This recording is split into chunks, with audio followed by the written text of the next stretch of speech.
Yusuf alaihissalam diselamatkan dari perigi buta oleh sekumpulan pedagang yang berhenti untuk mencari bekalan air.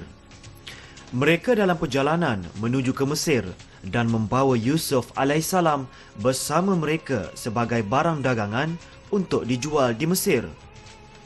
Namun Yusuf alaihissalam pasrah. Tawakalnya tinggi kepada Allah Subhanahu Wa Taala.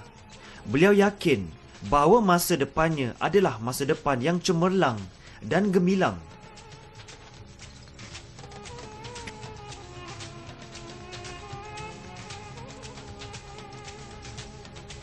Selalunya apabila seorang hamba dijual dengan harga yang mahal. Tetapi di sini Nabi Yusuf dijual dengan harga yang murah.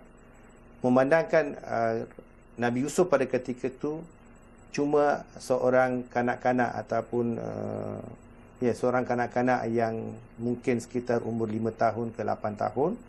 Sebab Allah Subhanahu Wa Taala menceritakan di dalam surah Yusuf ayat 19 dengan perkataan gulam. Dan selalunya gulam membawa maksud budak, budak yang kecil.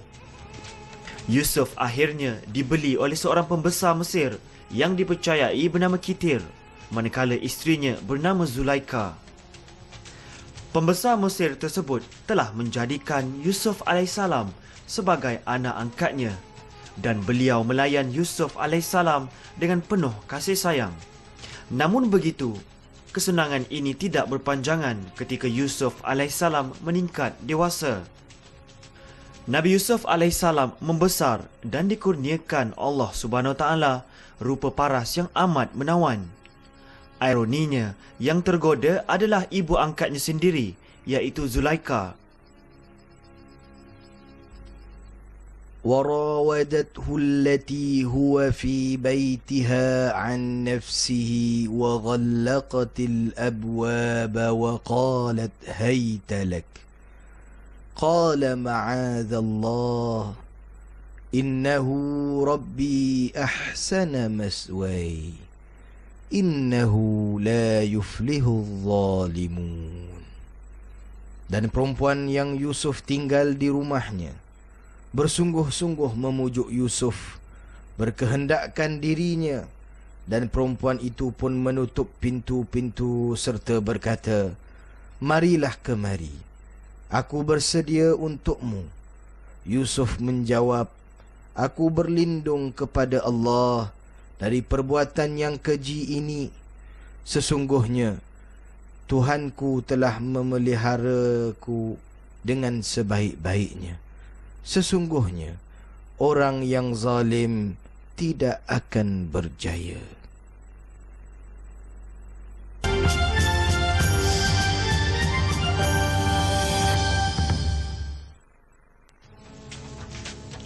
Ujian paling getir yang diterima oleh Nabi Yusuf alaihissalam adalah ujian fitnah. Kononnya, Yusuf alaihissalam mahu menggoda Zulaika. Namun setelah disoal siasat, ternyata yang bersalah adalah Zulaika dan bukannya Nabi Yusuf alaihissalam. Cemohan terhadap Zulaika yang menggoda anak angkatnya sendiri telah menjadi buah mulut di kalangan wanita bangsawan Mesir. Zulaika lalu mengundang beberapa wanita bangsawan Mesir datang menghadiri jamuan di rumahnya. Ketika inilah Yusuf alaihissalam diminta keluar untuk bertemu dengan tetamu Zulaika. Rupa paras Yusuf alaihissalam yang amat menawan itu telah mengakibatkan para tetamu Zulaika melukakan jari mereka dengan pisau di tangan.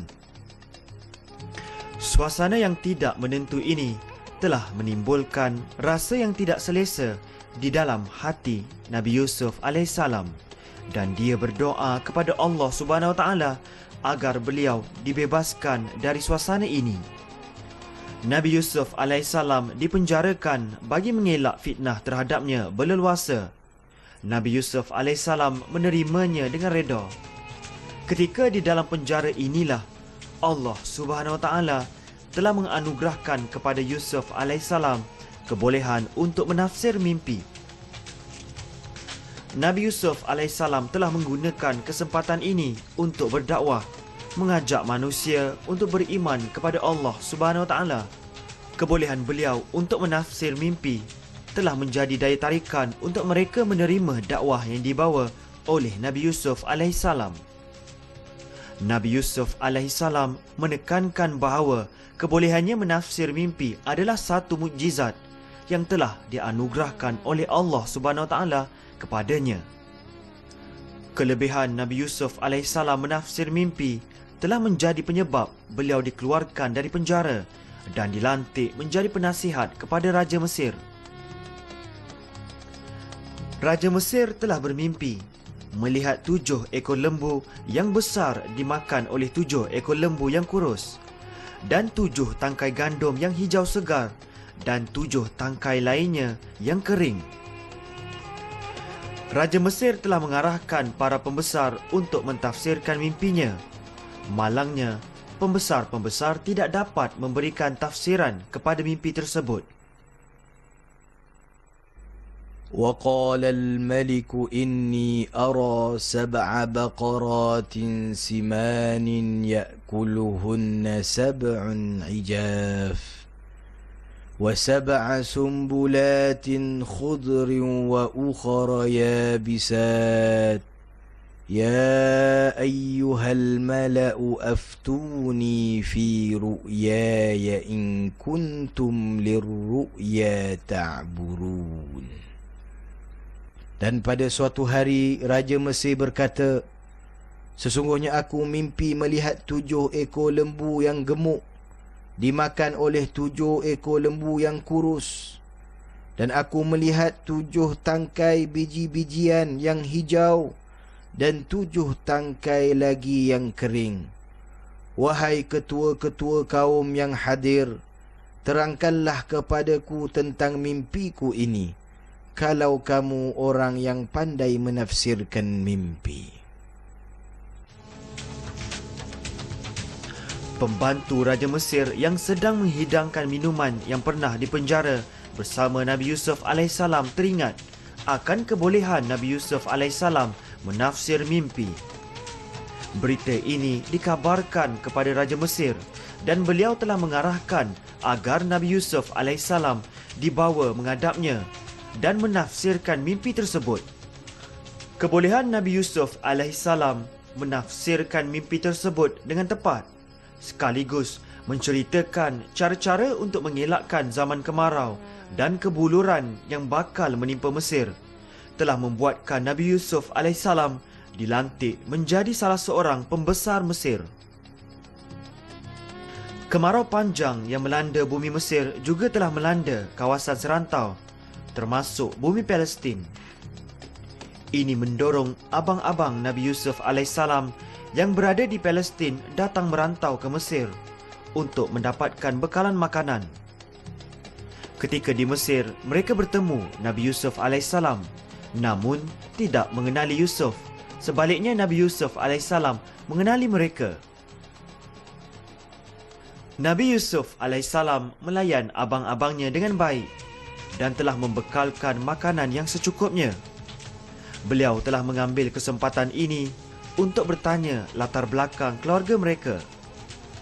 Setelah dikabarkan bahawa wujudnya seorang lagi adik mereka yang bernama Bunyamin, maka Nabi Yusuf alaihissalam telah mensyaratkan sekiranya mereka memerlukan bekalan yang selanjutnya, mereka perlulah membawa Bunyamin berjumpanya. Bunyamin telah dibawa bersama abang-abangnya pada ketika lawatan mereka kali kedua untuk bertemu dengan Nabi Yusuf alaihissalam. Pertemuan tersebut merupakan pertemuan yang amat bermakna buat Nabi Yusuf alaihissalam dengan adik kandung seibunya, iaitu Bunyamin, yang telah terpisah buat sekian lama. Nabi Yusuf alaihissalam memperkenalkan dirinya kepada Bunyamin secara rahsia. Apabila tiba masa untuk mereka kembali ke Palestin, Nabi Yusuf alaihissalam inginkan Bunyamin tinggal dengannya dengan lebih lama lagi di Mesir. Justru itu, Nabi Yusuf alaihissalam telah membuat satu perancangan yang rapi. Paparan ini jelas tercatat dalam firman Allah Subhanahu Wa Taala di dalam surah Yusuf ayat 63 hingga 93. Nabi Yaqub alaihissalam bersama keluarganya yang dianggarkan seramai 70 orang kesemuanya telah berpindah ke Mesir di atas jemputan Nabi Yusuf alaihissalam.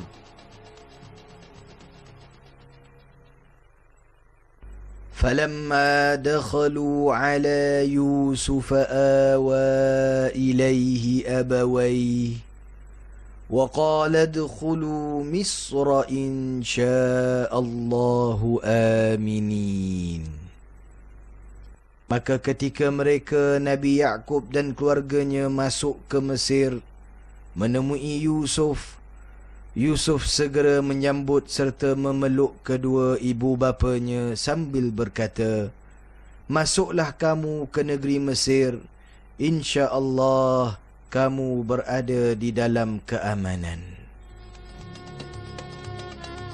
Saksikan generasi awal Bani Israel di bumi Mesir yang akan dipaparkan pada episod akan datang.